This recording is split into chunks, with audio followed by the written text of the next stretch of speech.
Right now, there's a coding revolution happening, and it's taking place somewhere you might not expect, the regional centre of Gympie in Queensland. It's the work of high school teacher Ken Brady, who's created a coding and game design syllabus that might just transform Gympie into a tech hub.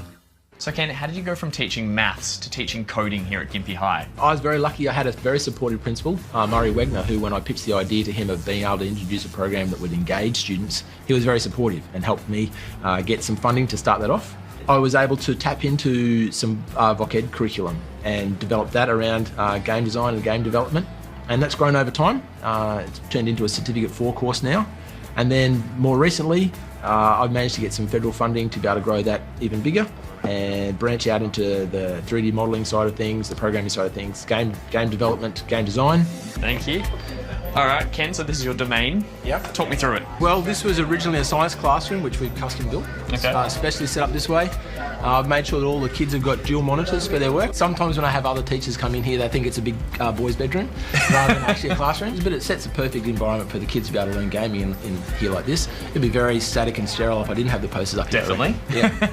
So obviously this is a bit of a different classroom. You've got posters of games on the wall. How do you keep the kids controlled and how do you keep them focused on what they need to be doing? Well, I mean, the great thing is obviously that kids want to be here, so it doesn't take much to be able to engage them. But then it's about being able to introduce these tricky concepts to them in a way that they can break them down and be able to learn them. So I've got a couple of processes where I can take control of the students' screens and have my screen on theirs so that they can be concentrating and mimicking exactly what I'm doing at the same time. That will be me introducing the initial concept. From there, they go away and practice and repeat that process a number of times so they can get those steps down. I'll give you some hints. It's a combo of left and right mouse button which lets you do stuff. Oh, that's... The kids are allowed to come in at break times, so they feel like this can be their safety space, so they can come in and work on their project work, they can play other games that they might be playing, they might be desktop card games, they might be other computer games that they're playing. But then I also have the ability for students to be able to borrow from my class library of games, which we've set up. Oh, wow. Okay. So we've got a fairly extensive library of games that date back from now all the way back, say, for the old school, seriously. Last decade or more. That's So right. how does this work? The kids get to take games out whenever they want? No. Students have to earn access to the library. They earn access? That's right. How do they do that? They have to have completed their first project successfully. Okay. And then they have to contribute to the library as well. They're all dual layer set up. You're joking? Is it under a Dewey Decimal System or is it just how you keep them organised? Unfortunately, no, it's just simply in an access database so that I can tell who's borrowed what. That's still pretty good. It's one of those classes where I find that because they're so motivated to want to get the end product there, that even the students who would normally be struggling, they're really keen to put in that extra bit of time. But then the fantastic thing about the class is they're also a very supportive group. And so the top kids are very happy. Hey, I see you start, can I give you a hand, help you out with that particular theme? Yeah, it's kind of a good community that we could go in here because if someone does need help, they can be like, hey, do you know how to do this? Yeah. And then, of course, we can offer them. And if we're also having trouble, then we can be like, look over and see what other people are doing and that kind of stuff. So it's really good, yeah. How much time would you say you spend in this room compared to other classes at school? I know I've consumed a lot of lunch breaks in this classroom because it is pretty sweet.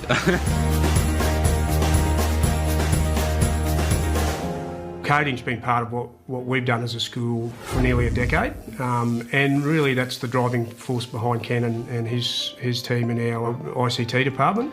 What have been some of the benefits that you've seen as the program's progressed? Teachers, for instance, have embraced it in the areas that we've trialled it because they see it as an area that they can learn easily as well, that they can see that it is a tool to engage kids because really there's no such thing as a behaviour management issue when you're taking kids through these courses. They love it, and we have a number of students over the years who I don't think would have completed their senior secondary schooling and getting their Queensland Certificate of Education if it hadn't been for coding to keep them involved in school. What are some of the challenges you face being a school in a regional area like Gympie? We're a low socio-economic area, and like many parts of rural Australia, we bob around with the ebb and flow of the local economy, and at this point in time, kids can see that we've got a resource that they can access at school, and that's crucial because some outside of school don't have that access, and that's important for our community and important for keeping kids engaged.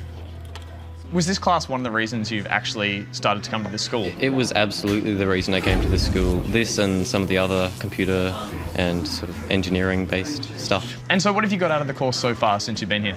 Oh, all sorts of things. I'm just starting on building a model for a sort of top-down scrolling shooter, which has been really great. Learning some really powerful, awesome software, some industry standard stuff. What's something you'd hope to get as a job in the future? Probably working for a games company, doing coding. That's what I really like, the sort of nice logic-based operations of code. Dealing with a subject like video games, is it a difficult process for you to convince other teachers, parents, that this can be a learning tool, that you're taking something that was initially a bit of a distraction and flipping it on its head to be a learning tool? Absolutely. In fact, that was a very big hurdle. It wasn't so much my admin that I had to convince, it was other teachers, that they saw gaming as playing games rather than gaming as designing games, planning the game, programming the game, creating the art for the game.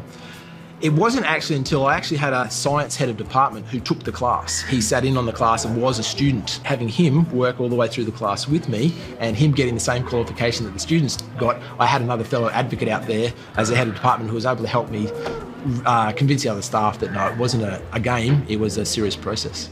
Recently, Ken has also expanded the program to one of the local primary schools, where he now teaches game design to students in years 5 and 6. Roughly.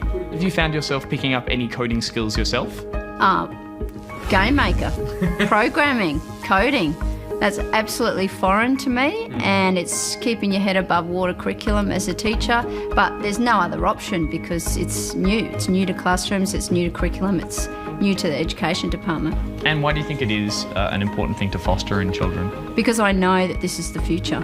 All of these kids, by the time they're adults, every job, every profession is going to be technology orientated. It already is, it's only going to be more so. A big difference, obviously, between the junior class and the senior is the amount of girls partaking in it. Do you see that as a challenge to bring everyone through the course together? It is disappointing, the number of female students that drop away as it comes into the senior years, yeah. And I haven't yet been able to reconcile why that is. I think it may just simply be the fact that because it has started as a boy-heavy class and then the girls that are looking at it in junior classes go, I don't really want to break into that larger, fairly boy-centric environment. That said, though, the girls that have managed to stick it out all the way through the class, they've been fantastic. I've got graduates from the class who were girls who are now working in AAA studios. One who went and worked for 2K and was working on the Borderlands, the pre-sequel. So I'm very proud of the girls who do want to stick it out and get right through to the end. They're fantastic. And what's the relationship like with former students that have taken part in the course? So I have got students that are now heading up their own studios or working in AAA studios. And I love either having them come back as guest presenters, working with me on particular projects. One of Ken's former students, Anton, has returned to help out with the program. So originally the primary school that I went to was a rural primary school, and I had to choose what high school in Gympie I was going to go to, and the defining aspect of my choice was Ken's class. I wanted to be a game developer the moment I walked in that door and saw all of his kids coding away. So if you want to be a musician, you do music at school. If you want to be a computer programmer, you don't really have anywhere to go in most cases. And programming, it's a great opportunity. It gives you sort of another way of thinking, I think, where you sort of analyse things a little bit differently, you break them down, look at them a bit more, and it's a great creative outlet as well. Seeing the kids' faces just light up and having taught them something, it's really completing. Makes you feel good.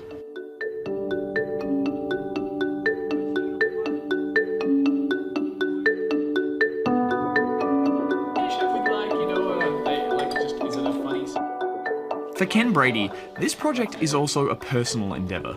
Oh my God! But it has a recharge. See that now, whoa! So Ken, you're from Gympie originally. In fact, you went to 1 Mile State School and Gympie High as well. That's right. Did you ever think you would be back teaching here? No, I didn't think I'd even be a teacher, actually, to be honest. It was a career choice I made when I realised that I wanted to give something back. I know that sounds a bit corny, but that is what I wanted to do. The subject you're basically creating and teaching here is one that is giving back to the community. It is providing an avenue for students to re-engage with the curriculum where otherwise they hadn't. Yeah. It's also providing an opportunity for the development of indie development studios to be able to rebase themselves back in town. Once you've got the NBN in your town and you've got no reason, you don't have to be in a big city to be able to be a game development studio. Yeah. And can be back in and growing your own economy within your own town. You've gone out and sort of explored the world and you've seen what's out there and you've brought back these sort of lessons. Yeah. It's quite a unique position to be in. The ability to be able to inspire is awesome. The ability to be able to put a passion into someone is great. It's why I think teachers become teachers and stay teaching. You mentioned that with this syllabus that you'd like to see Gympie transform, I think, into your own words, it was sort of the Silicon Valley that'd be of fantastic, Australia. wouldn't it? Gympie's had so many knocks that to give some way to potentially get back up on its feet a bit would be a nice thing to be able to achieve. What do you want to see happening well into the future? The online College of Coding, which has been established through Gympie High, which is slowly starting to permeate out amongst the region, I would like to try and see that take root nationally. Therefore, in the long term, what I'd really like to see is it be able to grow the Australian game development industry. They just all need to be branded sort of originated or made in Gympie. Yeah. That's right. Came from Gympie. Came from Gympie originally, yeah. That'd be nice.